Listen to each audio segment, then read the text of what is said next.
Welcome back sa Buhok Gaming Channel. So guys, right now, meron tayong panibagong play to earn na bibigyan ng overview. Bibigyan natin ito ng honest opinion. Okay ba? Yung mga ganitong klaseng play to earn, considering na nasa bull market tayo or bull run season. So anyway, baka mamaya bago pala kayo dito sa YouTube channel natin, pahit na lang muna ng subscribe button, pati notification bell.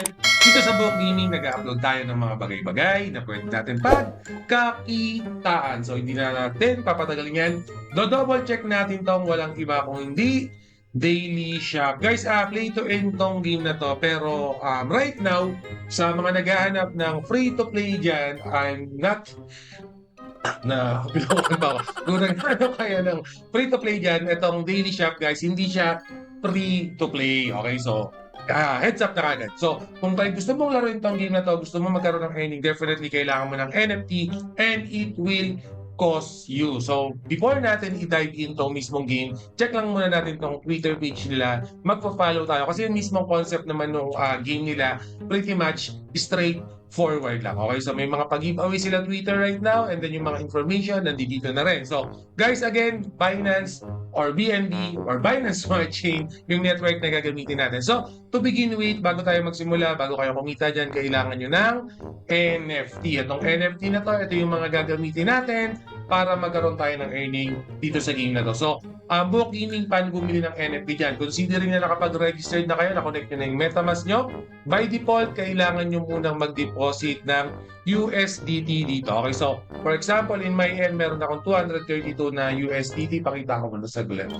Dito lang yan sa MetaMask wallet kayo. So, itong nakalagay sa MetaMask nyo, so, ibig sabihin, hindi yan automatic na magre-reflect dito sa game account nyo. So, kailangan nyo munang mag-deposit. Pero, again, depende na yan kung magkano yung i-deposit nyo. Kasi, depende sa strategy na gagawin nyo. For example, in my case, isang NFT yung one box nila right now, 10 USDT lang naman yung price. So, murang-mura pa lang naman. So, 1 box equals 10 USDT kung gusto mo ng 50 and then 10 is 100 USDT. So, meaning hindi siya discounted kahit anong box yung bilhin mo, 1 equals 10 USDT pa rin siya. So, for example, gusto niyo munang subukan, okay ba tong game na to, okay ba tong play to earn na to, you can always try etong 1 box na worth 10 USDT. So, kung ganun yung gagawin nyo, ang gagawin nyo naman is kailangan mag-deposit kayo ng 10 USDT from your MetaMask dito sa daily shop. So, for example, mag-open tayo since nakapag-deposit na tayo. No? So, 1 box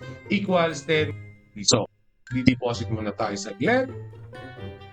Okay na. At common yung nakuha natin. Pero okay lang naman. So, makikita kasi natin dito guys, by chance, common is 40%. Okay, 40% yung pwede mong kitain or makuha na NFT. Pero depende yan, may legendary na woods pa rin yung drop rate niya, 3%, no? And then yung super rare 6%. So yung nakuha natin common, Buhok Gaming, ano mangyayari din sa common mo? So makikita natin guys, yung common natin, magkakaroon tayo ng 0.2 coin per day. So that's 0.2 coin per day at age 65 days. So papakinabangan natin siya ng sobrang 2 months, no? Kasi 65 days yan. So, ang mangyayari dyan, idle yan. So, automatic, kukita ako ng coins dyan, mag-accumulate yan. Buhok Gaming, saan mo naman pwedeng gamitin yung coins na yan?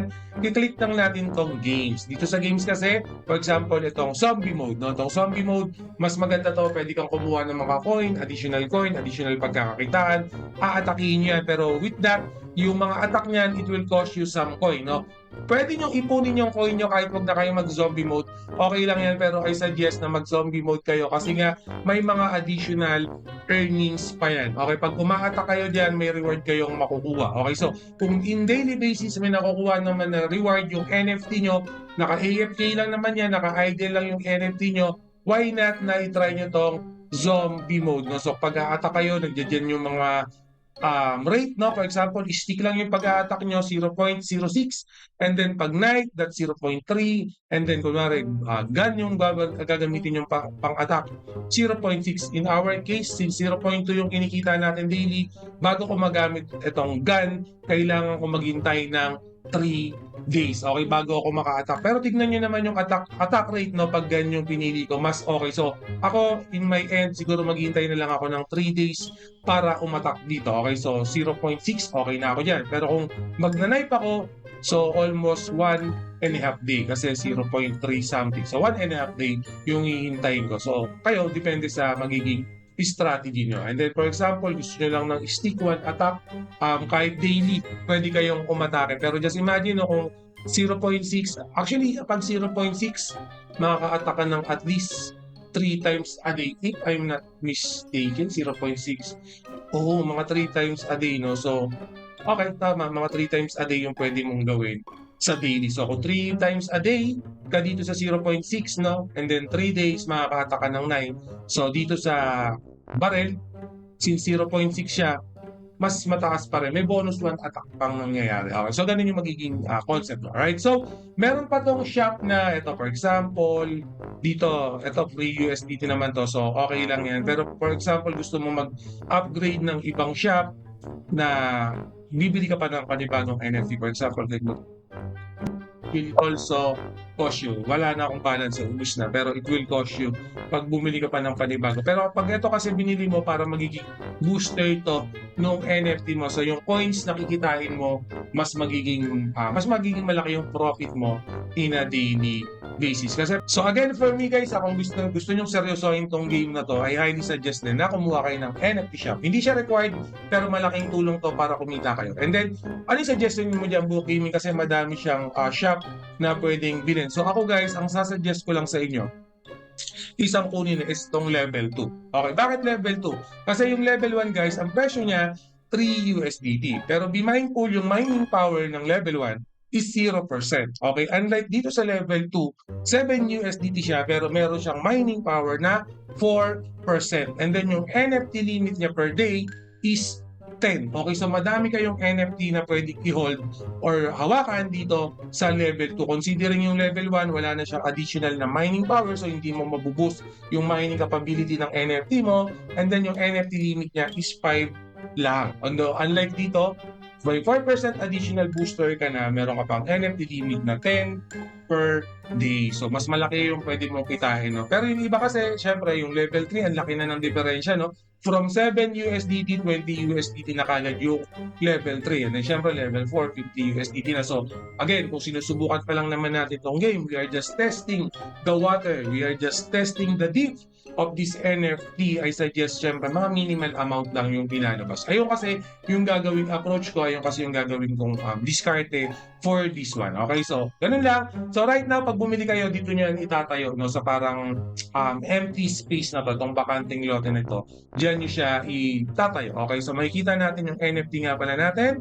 Common, yung reward na coin natin na ini-expect dito within the day is 0.2 coin. Okay, so ito yung earn, ayan na, kumbaga nagtatrabaho na siya, automatic mag-work mo yan. So sa mga naghahanap ng mga idle na play to earn dyan, mining na play to earn dyan, double, triple check nyo itong si Daily Shop. Kasi itong sa Gamesbook Gaming, ba't hindi mo kilig? Ito alam ko wala pa yung email.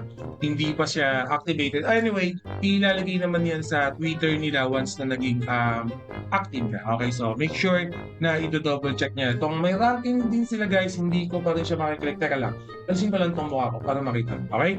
Itong transaction, nandito yung mga ginawa ng transaction. Siyempre, kung nag-deposit kayo, nag-withdraw dyan yung makikita. And then, of course, they already have referral program. You can also try the referral program. At the same thing, if you want to withdraw, okay, similar process lang din kung magkano yung withdrawin mo. Be mindful na ang minimum natin is 5 coin with a 6% fee. And then ang cooldown niya 24 hours. So kung nakapag-withdraw kayo ng Monday, Tuesday na ulit kayo pwede mag-withdraw. So nag-withdraw kayo ng Monday ng umaga, hindi po kayo pwede mag-withdraw ng Monday ng gabi pa. So 1 withdraw per day lang yung pwede natin gawin. Okay, so again, yung link nito guys ni Daily Shop, ilalagay ko sa description later on.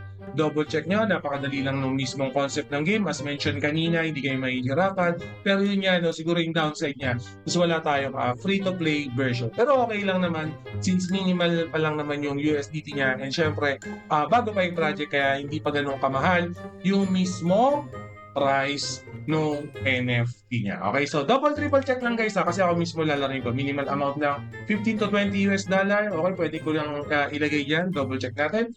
Let's wait. Okay, and then siguro magbibigay tayo ng next update for this particular play to earn. And always remember, Book Gaming loves you all. See you again in my next video. Salamat.